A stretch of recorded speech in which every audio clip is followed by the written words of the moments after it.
Imagine sitting in the most powerful office in the world, holding the fate of a continent in your hands, and realizing, too late, that the man sitting across the negotiating table had already won the most important game of the entire war, not through superior weapons, not through better diplomacy, but through sheer geographic cunning and brutal sacrifice.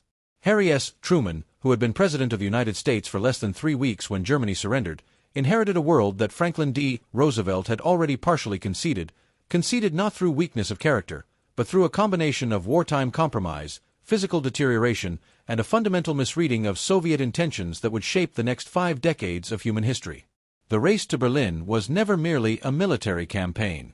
It was the opening move in a civilizational chess match, and by the time American generals understood the board, the Soviet flag was already flying over the Reichstag. What Truman realized in those first desperate weeks of his presidency was not just a military fact. It was a geopolitical catastrophe unfolding in slow motion, one that would divide Germany, fracture Europe, and launch the Cold War before the guns of World War II had even fallen silent. If this kind of deep historical storytelling moves you, please subscribe to this channel right now, like this video, and share it with someone who loves history. Then drop a comment below telling us something you just learned or found surprising. Your support keeps these stories alive. On April 12, 1945, Franklin Delano Roosevelt died of a cerebral hemorrhage at his retreat in Warm Springs, Georgia, and the burden of the free world fell onto the shoulders of a man who had been vice president for only 82 days and who had met privately with Roosevelt a mere twice since taking office. Harry Truman, a former Missouri senator and haberdasher, was a man of sharp instincts and plain speech, but he had been deliberately kept outside the inner circle of wartime decision-making. He did not know about the Manhattan Project. He did not know the full details of the Yalta agreements signed in February 1945. He did not know that Roosevelt, Churchill, and Stalin had already drawn the rough outlines of a post-war world in which Eastern Europe would fall within a Soviet sphere of influence. What he did know, when Secretary of War Henry Stimson and Army Chief of Staff George Marshall briefed him on April 13, was that the war in Europe was entering its final, frantic phase, and that the Soviet Red Army, which had suffered over 27 million casualties during the conflict, was driving westward toward Berlin with an overwhelming force of 2.5 million soldiers, 6,000 tanks, and 42,000 artillery pieces, a military juggernaut that dwarfed anything the Western Allies could field on the Eastern Front at that moment. The seeds of this crisis had been planted months earlier, in the snowy conference rooms of the Levadia Palace in Yalta, Crimea, where between February 4 and February 11, 1945, the 3 great Allied leaders had gathered to negotiate the structure of the post-war world. Roosevelt arrived physically broken, gaunt, gray, barely able to concentrate through full diplomatic sessions, and Soviet Foreign Minister Vyacheslav Molotov and Stalin's advisors recognized his vulnerability with cold precision. The agreements reached at Yalta were not simply diplomatic compromises. They were the architectural blueprints for the division of Europe. Stalin secured Soviet dominance over Poland, Bulgaria, Romania, and Hungary. He gained a promise of Soviet entry into the Pacific War against Japan, in exchange for territorial concessions in Asia.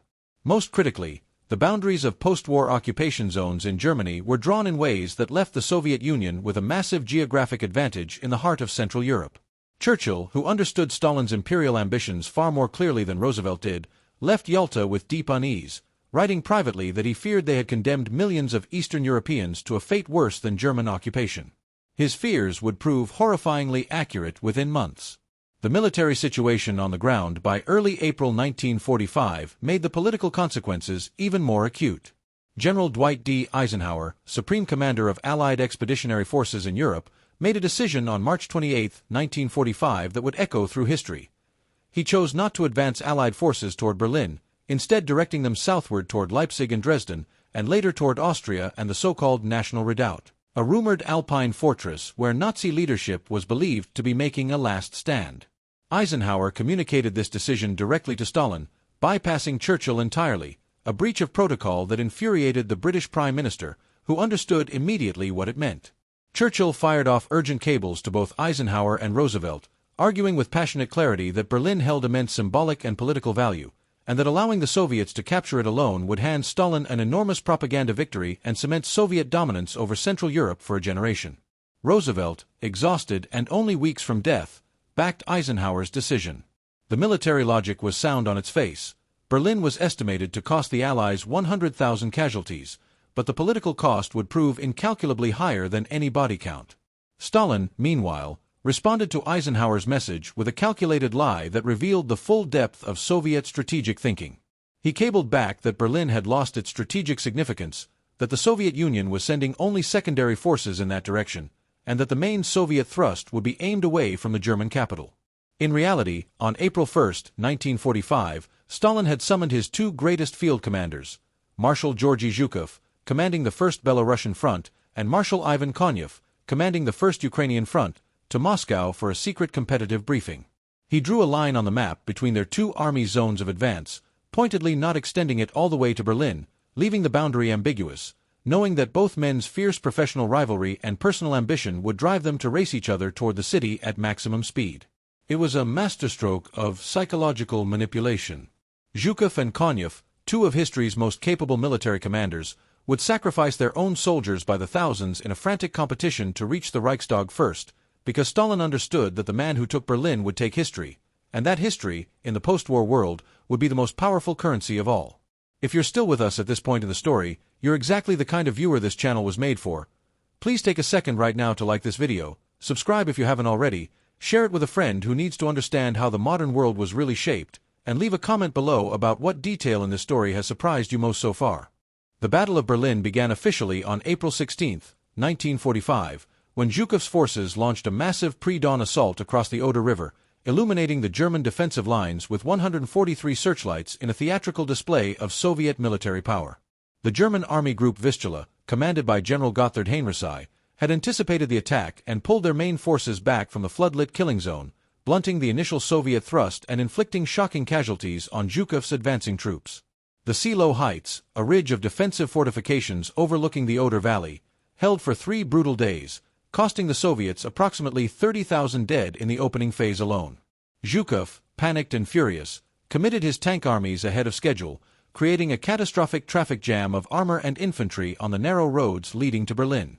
Stalin, monitoring the situation from Moscow, called Zhukov directly and pointedly noted that Konyev's southern advance was proceeding far more smoothly, a psychological knife twist that drove Zhukov to push his exhausted men even harder. By April 19, the heights were broken, and the red tide was flowing toward Berlin's outer suburbs with unstoppable momentum.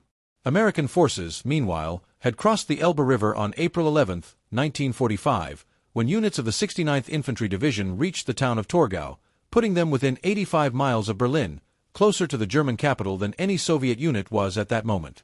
General William H. Simpson, commanding the 9th Army, requested permission from Eisenhower to continue the advance toward Berlin. He believed, with considerable justification, that his forces could reach the city within days. Eisenhower refused. The decision was agonizing for Simpson and his officers, who understood instinctively what was at stake. American soldiers sat on the western bank of the Elbe and watched the horizon to the east, where the distant rumble of Soviet artillery announced the fate being sealed for millions of people they would never meet.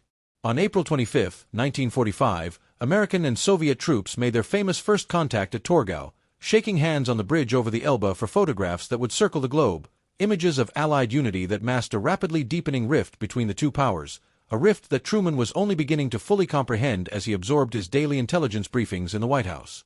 Truman's awakening to Stalin's true intentions accelerated through a series of confrontations in late April and May that shattered any lingering illusions about Soviet good faith. On April 23, 1945, Truman met with Soviet Foreign Minister Molotov at the White House and delivered what Molotov described afterward as the most blunt, undiplomatic tongue-lashing he had ever received from a Western leader. Truman accused the Soviet Union of violating the Yalta agreements regarding free elections in Poland, and when Molotov protested that he had never been spoken to in such a manner in his life, Truman replied that if the Soviets would carry out their agreements, he would not need to speak to him that way. It was a dramatic break from Roosevelt's conciliatory approach, but it was also, in some ways, already too late. Berlin fell on May 2, 1945, after 12 days of savage street-by-street fighting that killed approximately 80,000 Soviet soldiers and reduced the German capital to smoldering ruins. The Soviet flag was raised over the Reichstag on April 30th, the same day Adolf Hitler died by suicide in his underground bunker beneath the Reich Chancellery, as Soviet shells fell close enough to shake the ceiling above his head. What Truman truly realized in those weeks was something far darker and more consequential than a lost military race.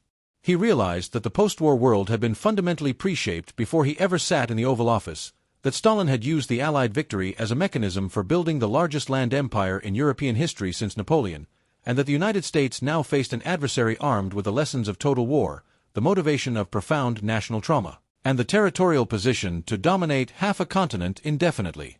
The division of Berlin into 4 occupation zones, American, British, French, and Soviet, would harden within 3 years into the Berlin Wall, a physical monument to the consequences of those April decisions. Germany would remain divided until 1990.